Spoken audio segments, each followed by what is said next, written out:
Hello, Gemini. Welcome to your astrological forecast for February 2025. I hope that you're doing absolutely amazing.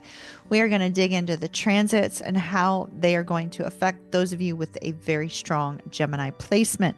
Gemini, down here, right there, say oceanmoonflower.com. Visit that link if you need a personal reading or an astrological report. I have several astrology options available to you up there. Or if you need a personal meditation, things of that nature, I do Zoom readings. So if that's important to you, check that out. All right, let's get rolling. Gemini, the sun is going to be in your fellow air sign from February 1st to the 18th. The sun is in Aquarius. This is in your 9th house. The 9th house has to do with travel, philosophy, and your belief systems. So during this period, from the 1st to the 18th, you're going to be encouraged to broaden your horizons and question your long-held beliefs. Now, the interesting part about this is that Mercury is also going to be in the sign of Aquarius in your 9th house from the 1st through the 14th. And Mercury has to do with communication, has to do with research, has to do with knowledge, has to do with technology. So there's a strong possibility here that not only will you be broadening your horizons, but you may be thinking very analytically, very innovatively with regards to higher education, travel, and philosophical matters. So you'll see clear, inventive communication regarding academic pursuits, or you may be planning travel. You're likely to engage in stimulating conversations about big ideas, possibly through online platforms or with mentors in a field. And there will be opportunities to challenge your existing worldview and incorporate innovative, unconventional ideas. So this looks really fantastic. I like this energy for you, Gemini. It's fantastic.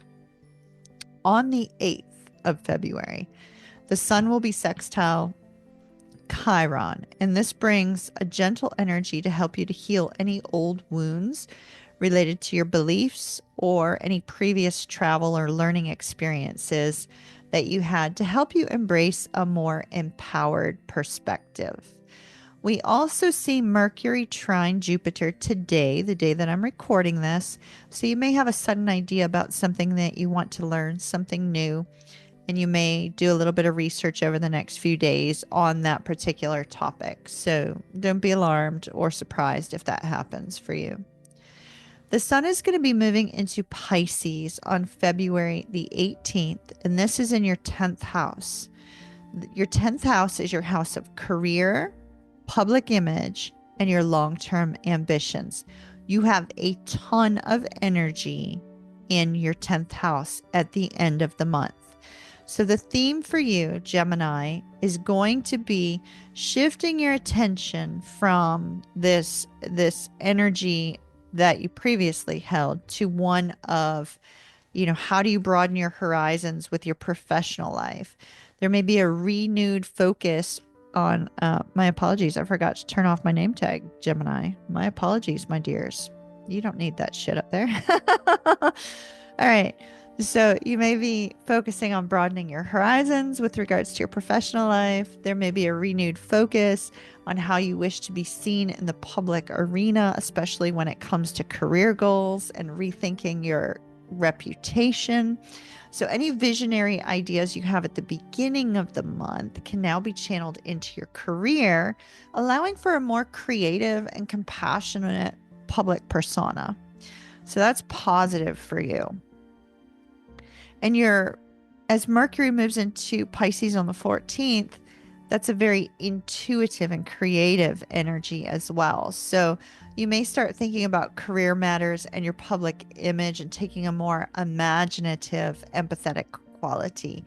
There'll be less conventional approaches to professional challenges, blending practicality with creativity. So that's positive.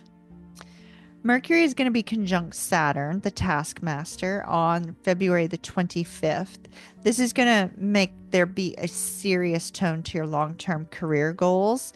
and you may find some innovative ideas that can support solid planning for the future.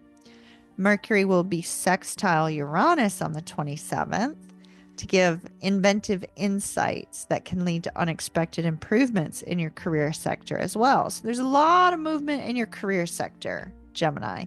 And you're going to see as we move further into the transits that there are even more planets affecting your career right now. So career is going to be the focus at the end of the month. And as you move into March, super, super important energy for you, Gemini. So Venus moves into Aries tomorrow. So Venus rules over love and money. So when Venus moves into Aries, it's going to be in your 11th house of friendships, social networks, long-term aspirations. And it's going to put energy and attention and assertiveness into this area of your life. So there may be a more dynamic social interaction that you experience during the month of February. It could be a great time to take initiative on group projects or to expand your personal network, to expand your friendship circle. Your personal values begin to align with your social ambitions because we have that career energy, encouraging you to pursue innovative ideas within your social circle or within an organization or an association or something of that nature. This is beautiful energy for you.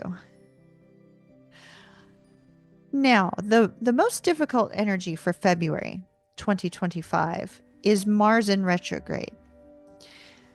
While Mars is in retrograde, it's going to be in your second house of finances, possessions, and self-worth. So the second house involves movable goods. And movable goods are things like car, cash flow, things of that nature. So as Mars is going to be retrograde, you may have to re-examine your spending habits, your investment strategies, and overall how you value your resources and where you place that value. You may be going back and doing budgeting or, reinvestigating a previous budget that you once had that wasn't quite working for you. You may feel a surge of energy to assert yourself in financial matters, though the retrograde motion is going to suggest that this is a better use of this time would be to reevaluate rather than to take action on the financial front between now and the 23rd of February. Once Mars goes direct on the 23rd, there should be a boost of energy that can help you confidently implement any changes in your financial strategies going forward. Okay? So I'd kind of hold off on taking action on that until the 23rd. Mars is going to be trine Saturn on February the 9th, bringing a stabilizing influence, allowing you to find some sort of structured financial plan to build lasting security. Once again, finding the structure, reevaluating the structure, evaluating how to make it work, but putting it into action on the 23rd. Now, Jupiter is going to be in your sign, Gemini. This is great. Jupiter encourages expansion. Jupiter also encourages growth. It's a good luck planet. I love Jupiter. Jupiter's fantastic. And with it in your first house, it's focusing on self-expression, personality, your outlook on life. There will be, after Jupiter goes direct on the 4th, which is tomorrow, there is going to be some beneficial effects on your self-image and your overall vitality because it's going to bring a surge of optimism, a surge of confidence, making you feel more dynamic and more adventurous. This is fantastic. There's going to be new opportunities for personal growth during the month of February, as well as the ability to attract favorable circumstances into your life because of Jupiter's presence in your house. So this is in Gemini, in your sign. It's absolutely magnificent.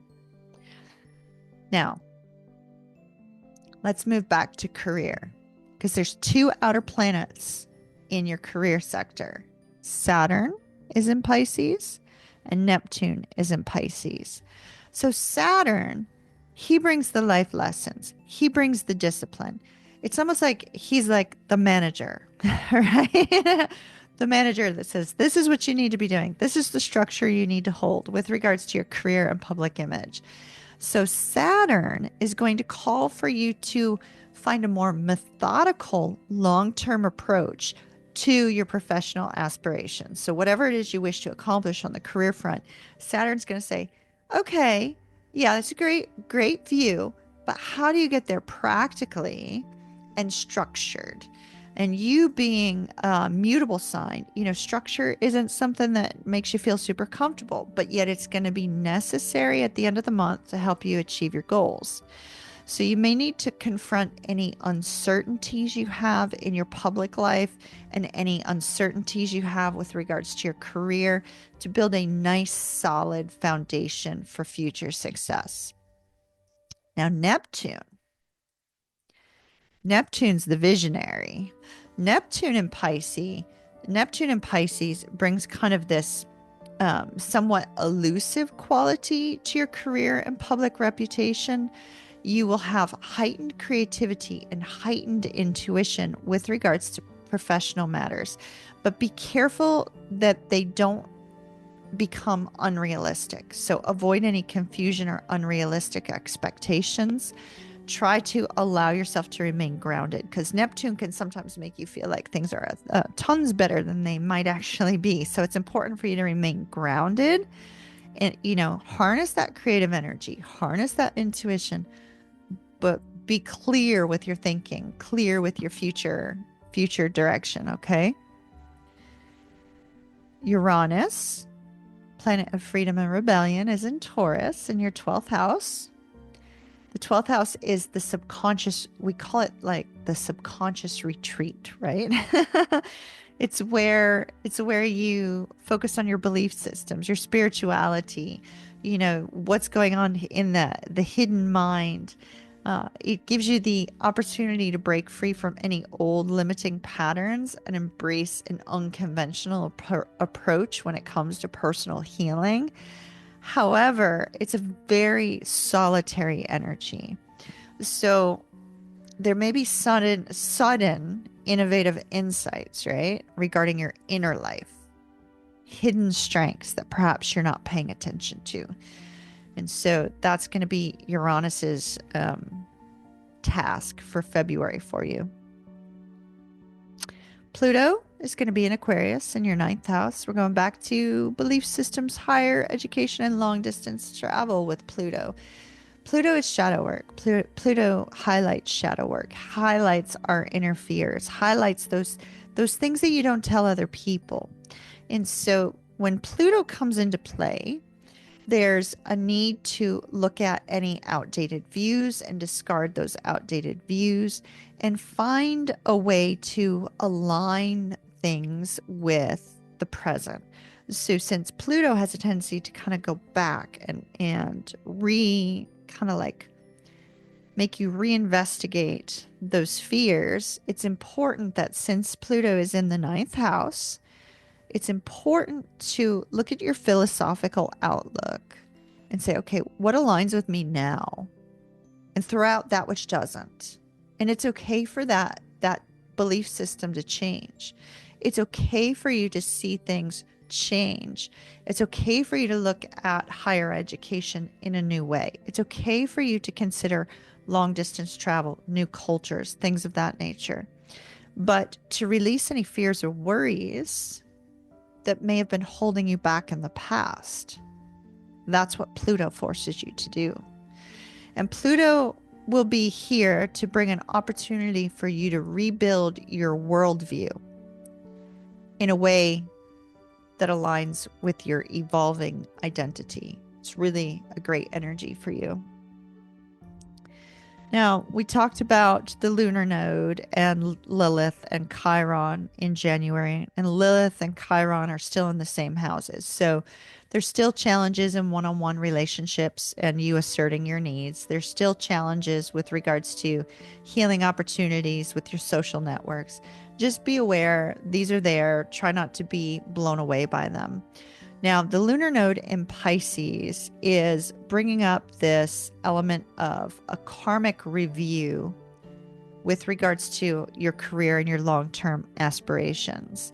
So you may be looking at your long-term aspirations with regards to career and saying, okay, why did I allow such and such to happen in the past that prevented me from getting to point A or point B, right?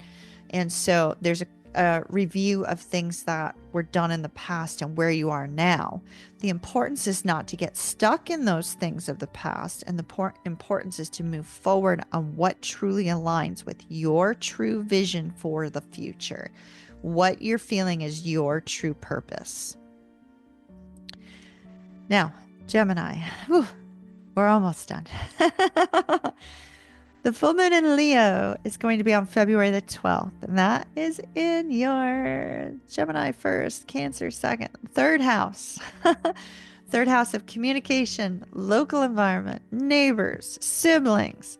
It's very important that when the full moon comes about, know that full moons often bring endings to bring new beginnings.